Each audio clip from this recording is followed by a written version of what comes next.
¿Qué tal, muchachos? Buenas noches. Bueno, vamos a hacer un pequeño repaso de contenido con respecto a este trabajo que les pasé.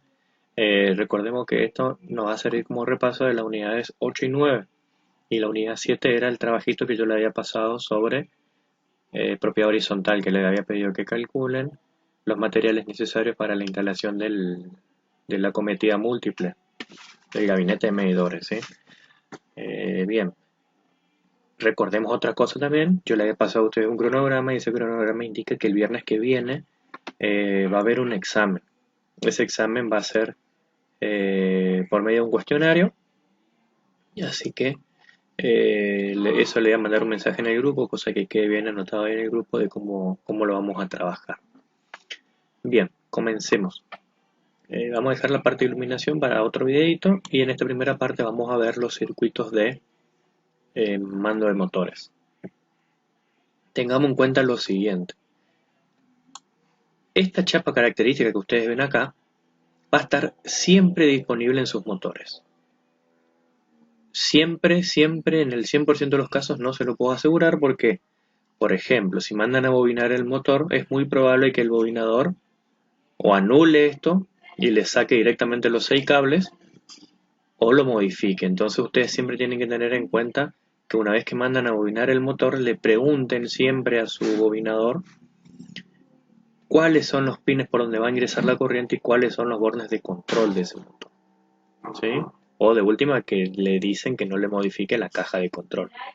Es muy común que aparezcan solamente los 6 cables, entonces cuando ustedes quieren conectar no pueden y corren riesgo de quemar el motor si es que no lo testean de forma correcta. Entonces tengan en cuenta esa cuestión nada más.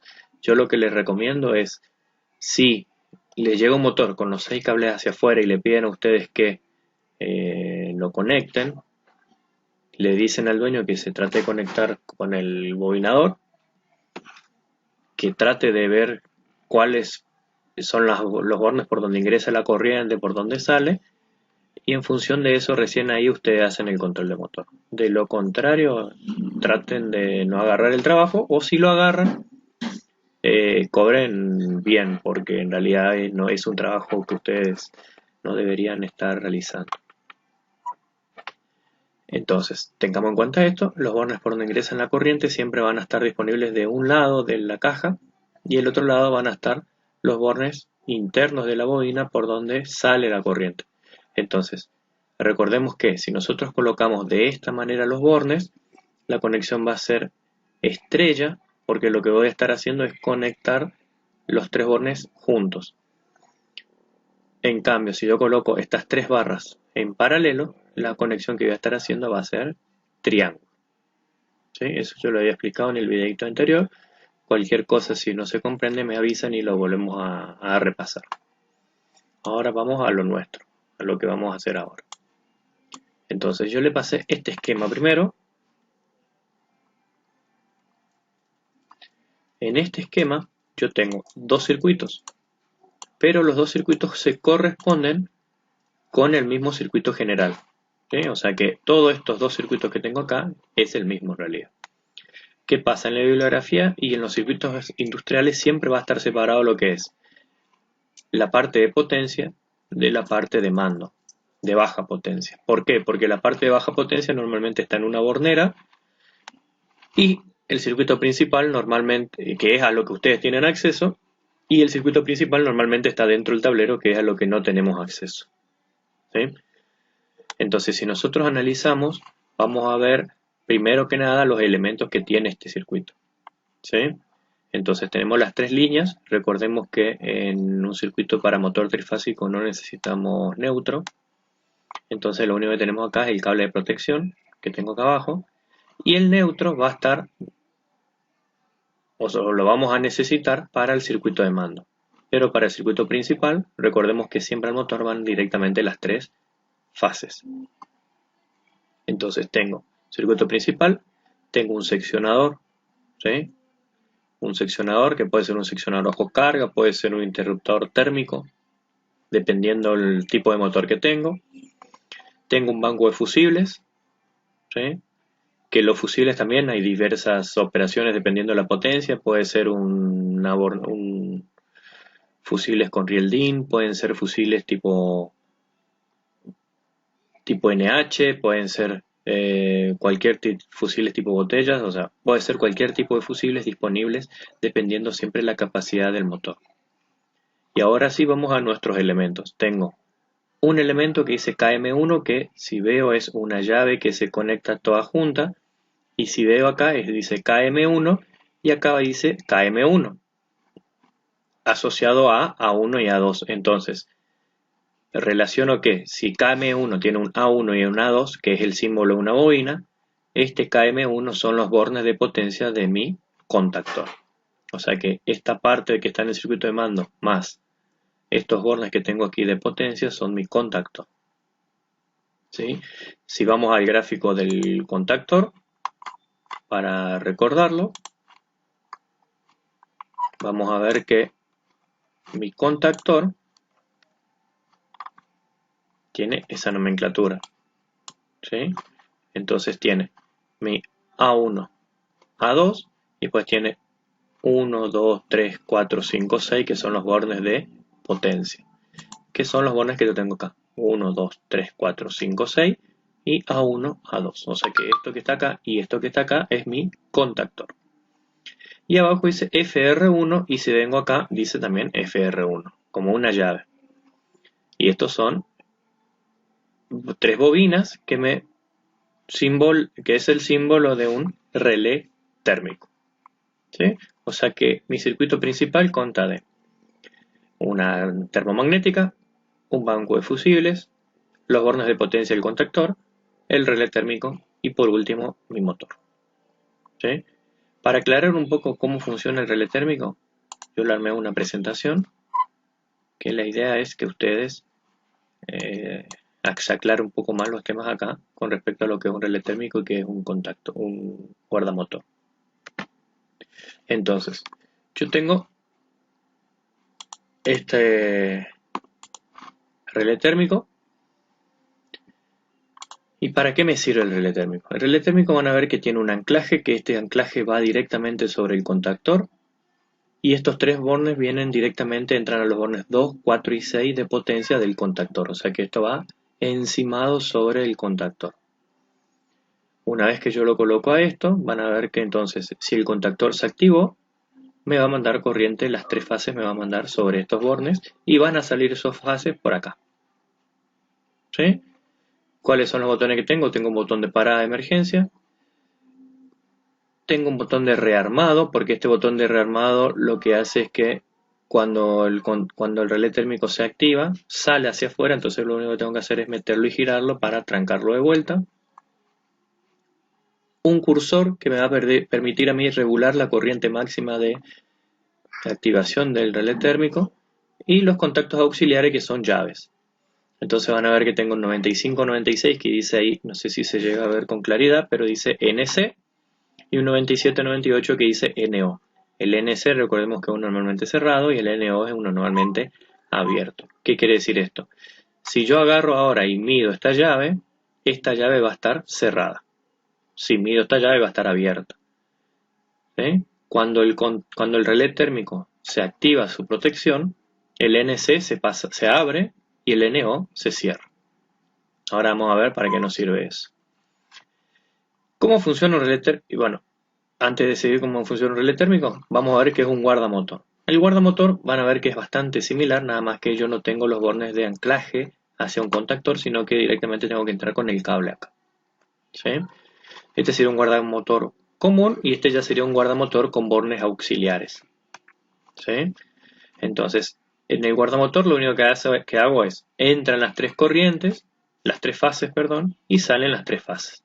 También tengo un cursor de regulación de la corriente máxima del guardamotor.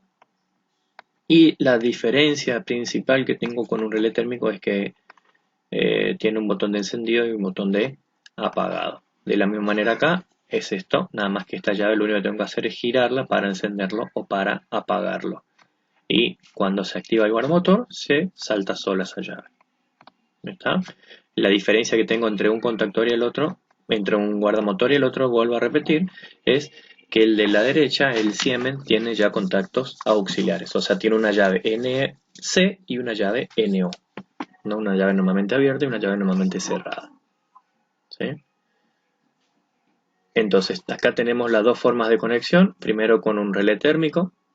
Y entonces vamos a tener la termomagnética, mi contactor y el relé térmico. Que esto es lo que yo tengo en el esquema que les pasé. Entonces, de forma real, yo voy a tener, lo único que estaría faltando aquí sería mi banco de fusibles, pero yo tendría mi termomagnética, mi contactor y mi relé térmico. Y de ahí directamente a los bornes del motor. ¿Sí? En cambio, con guardamotor, tengo que colocarlo al guardamotor antes de colocarlo al contactor. Entonces, tengo mi termomagnética, luego la termomagnética va a mi guardamotor y de la salida del guardamotor vamos de forma directa a mi contactor. Y el contactor es el que alimenta el motor. Esa sería la principal diferencia. ¿Por qué uno o por qué otro? Y aquí empezamos con las ventajas y desventajas de tener uno u otro. El relé térmico siempre es necesario como protección mínima del motor. ¿Sí? Siempre. ¿Por qué? Porque el relé térmico otorga una protección solamente por aumento de temperatura frente a un consumo excesivo, como indica acá. Eso quiere decir que prácticamente trabaja de forma parecida o similar a una termomagnética. Tiene la ventaja de que, o sea, la principal diferencia que tengo con una térmica es que esto va anclado al contactor. Esa sería la principal diferencia con una térmica. Pero en la forma de funcionamiento es lo mismo. En cambio, el guardamotor, ¿qué pasa? Otorga una protección contra sobrecargas y contra cortocircuitos. ¿Sí? Entonces el relé térmico recién dijimos que solamente por exceso excesivo, o sea, básicamente ante cortocircuitos. En cambio el guardamotor también me protege sobre sobrecarga del motor. ¿Qué quiere decir eso?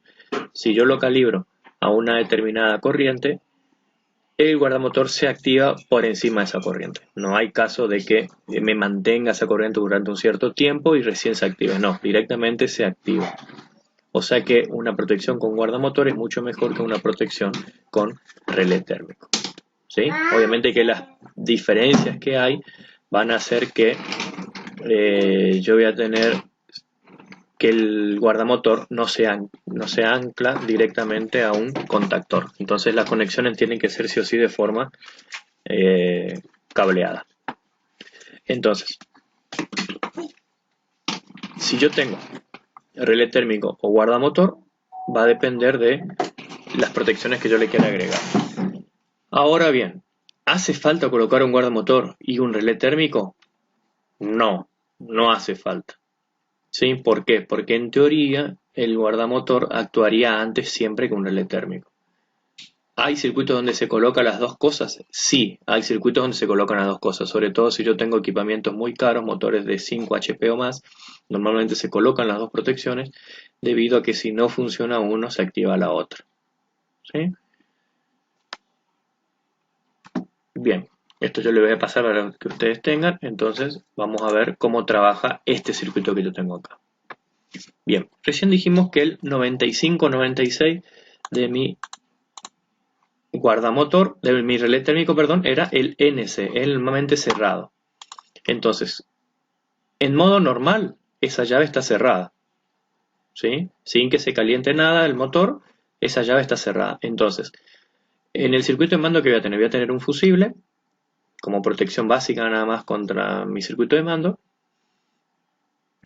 y voy a bajar hasta el borne auxiliar del motor, del relé térmico. Ese borne auxiliar va a estar siempre cerrado, salvo que se active la protección. ¿Sí? O sea que por ahora esto circula la corriente hasta acá. Esto que yo tengo acá es una llave de encendido y de apagado nada más. Entonces yo que hago lo presiono, si yo quiero que se encienda. Y al presionar lo que va a pasar, va a circular corriente hacia la bobina del contactor. Entonces básicamente ¿cómo funciona esto? Yo bajo mi térmica. Al bajar mi térmica, va a haber corriente hasta este punto. ¿Sí? Al bajar esta térmica, voy a tener corriente acá, va a circular corriente hasta acá. ¿Cuándo va a funcionar el motor? Si yo presiono el botón de encendido, va a circular corriente hacia 1 a 2, la circulación de corriente en la bobina del contactor me va a cerrar el contactor de paso y va a circular corriente de forma normal hacia el motor. Cuando sobre el motor se produzca una sobrecarga de corriente, un exceso de carga o un cortocircuito, se va a calentar los cables. Ese calentamiento de los cables va a provocar un aumento de la corriente. Ese aumento de la corriente me va a provocar que el relé térmico actúe su protección. ¿Qué va a hacer entonces al actuar su protección? Me va a abrir esta llavecita que era normalmente cerrada. Al abrirme esta llave normalmente cerrada, me va a dejar de circular corriente a la bobina del contactor. Y al dejarme de circular corriente en la bobina del contactor, el contactor se va a abrir. ¿Sí? Básicamente de esa manera estaría funcionando este circuito de arranque directo. O sea que este es un circuito de arranque directo. Entonces, dentro de lo que es su presentación, ustedes van a tener dos tipos de arranque directo. Uno con contactor, con relé térmico, perdón, y otro con guardamoto. ¿Sí? Entonces, este esquema que ustedes tienen acá, básicamente es este esquema que está acá. ¿Sí? Lo único que estaría faltando aquí es conectar el 95-96 en serie para que me desactive el contactor. Y acá no están conectadas las bobinas del contactor. ¿Sí? Pero la parte de potencia sería esta que yo tengo acá. ¿Estamos? Bien. Ahora, el otro circuito que yo tengo aquí, abajo, es un circuito de arranque estrella triángulo. ¿Sí? Para este arranque estrella triángulo van a ver que acá yo tengo directamente las tres fases, perdón, más el neutro, y mando al circuito de comando el neutro y la fase, una de las fases. Acá en esto está faltando la parte de comando. Yo no le agregué la parte de comando para no dificultar el ejercicio, entonces dejé solamente la parte de potencia. ¿Sí? En esta parte de potencia ustedes van a ver que tienen tres contactores. ¿Sí? Este contactor van a ver que lo que me está haciendo es, cuando se activa esta bobina, me va a cerrar este contactor, entonces me va a unir estas tres patas. Al unirme estas tres patas me va a estar uniendo esto que está acá. Esto, imagínense ustedes las chapitas del motor. Esto. Entonces, si yo uno todo esto acá abajo, ¿en qué tipo de conexión estoy? Acá abajo uno todo esto, estoy en una conexión estrella. O sea que este contactor que está acá, al activarse, me va a estar conectando el motor en forma de estrella. ¿Sí? Obviamente por una cuestión de lógica, analizándolo de la misma manera con esta tablita, si yo activo este otro contactor, me va a estar generando la unión de estas bobinas en forma de triángulo. ¿Sí? Entonces, ¿cómo funciona esto? Recordemos una cosa principalmente. En un arranque estrella triángulo, primero el motor arranca en estrella para que la corriente, la tensión, perdón, sobre las bobinas de cada una del motor sería de 220 voltios. Entonces la corriente es más baja. Una vez que el motor empieza a girar y gira al 80% de su velocidad nominal, se lo pasa a triángulo para que ese motor tenga la máxima potencia disponible. ¿Por qué? Porque al estar en triángulo, por cada bobina yo voy a tener 380 voltios de tensión, por lo tanto voy a tener una corriente más elevada, 3 veces la corriente que voy a tener en una conexión en estrella. Siempre que yo conecto un motor trifásico en estrellas, voy a estar sacándole solamente el 30% de su potencia nominal. ¿Qué quiere decir eso? Si yo tengo un motor de 3 HP y lo conecto en 3 HP trifásico y lo conecto en estrella, solamente le voy a estar sacando 1 HP de potencia. ¿Sí? Esa sería la analogía. ¿Por qué hacemos esto? ¿Por qué hacemos el arranque en estrella y luego en triángulo? Para bajar la corriente de arranque. Nada más. Normalmente dependemos de un arranque estrella triángulo cuando no queremos realizar la conexión de cables demasiado excesivos, o sea, con poner secciones muy grandes. Entonces, en ese caso lo que hacemos es un arranque estrella triángulo o un arranque suave, que ya son circuitos electrónicos, que es un módulo completo que reemplaza todo esto. ¿Sí? Entonces, ¿cómo funcionaría esto? Para poder realizar un arranque estrella triángulo, acá en el circuito de mando estaría faltando lo que es un temporizador. Entonces, ese temporizador, ¿qué es lo que hace?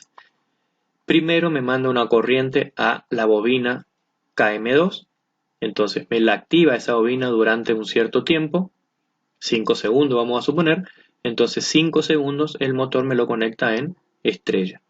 Luego me desactiva esta bobina durante un cierto tiempo, normalmente es de medio segundo o de un segundo, me lo desactiva dejándome al motor apagado. Y inmediatamente después de ese tiempo me puentea o me manda una corriente hacia KM3. ¿Sí?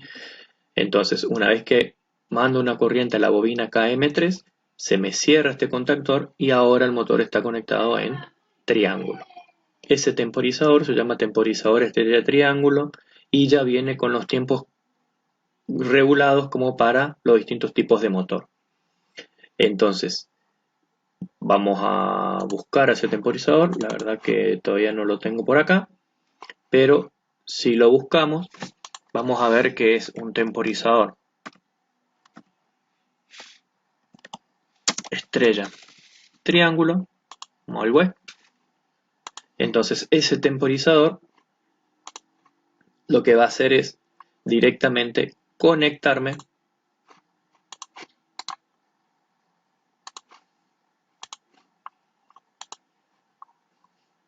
van a ver que acá tengo los tiempos y lo que me va a estar por hacer es conectarme de forma directa primero en estrella y luego en triángulo en función de la configuración de tiempo que yo le dé acá. ¿De dónde saco esta configuración de tiempos? De la hoja característica del motor. El mismo motor me va a decir qué tiempo tengo que dejar el motor en estrella para pasarlo a triángulo. ¿Sí? Así que van a ver que tiene una bobina A1 y A2. Entonces cuando yo activo la bobina del temporizador, el temporizador empieza a contar. Entonces lo que yo tengo que hacer es activar a la bobina del temporizador y entre las llavecitas van a ver que acá yo tengo la forma, vamos a ver si está la hoja de conexión de esto.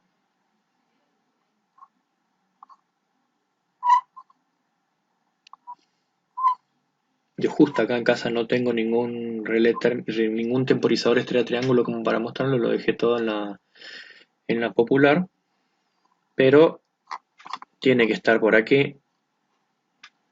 Más que nada les quiero mostrar, cosa que después ustedes lo puedan hacer de forma individual.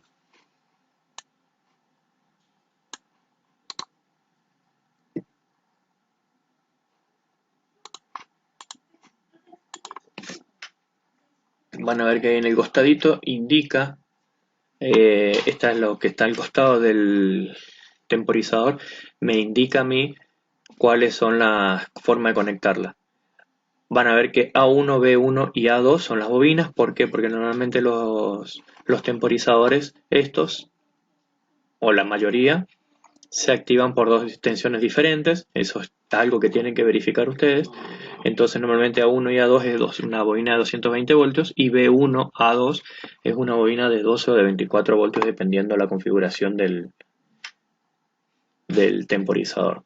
Y van a ver que acá el 15 es común, o sea que la pata 15 es donde va la fase, y el 16 y el 28, que son lo que están acá, 16 y 26, son los que tengo que conectar, uno para el estrella y otro para el triángulo. Acá no se llega a ver, pero si se nota ver, van a ver que tienen un común, que ese común es el 15, y tienen dos bornes que primero se activa uno, que sería la conexión estrella, y luego se activa el otro, que es la conexión triángulo. ¿Sí? Entonces, básicamente funciona de esa manera.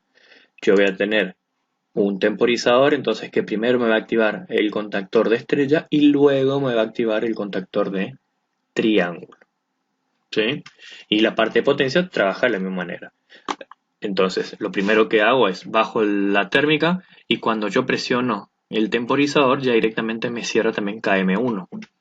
¿Sí? Entonces ya tengo las tres fases disponibles acá y automáticamente me conecta KM2 para la conexión en estrella. Luego un cierto tiempo me desactiva este temporizador, me desactiva este contactor y me activa KM3 para poder conectarlo en triángulo. ¿Sí? Eso sería la forma de conexión de un arranque estrella triángulo y un arranque directo.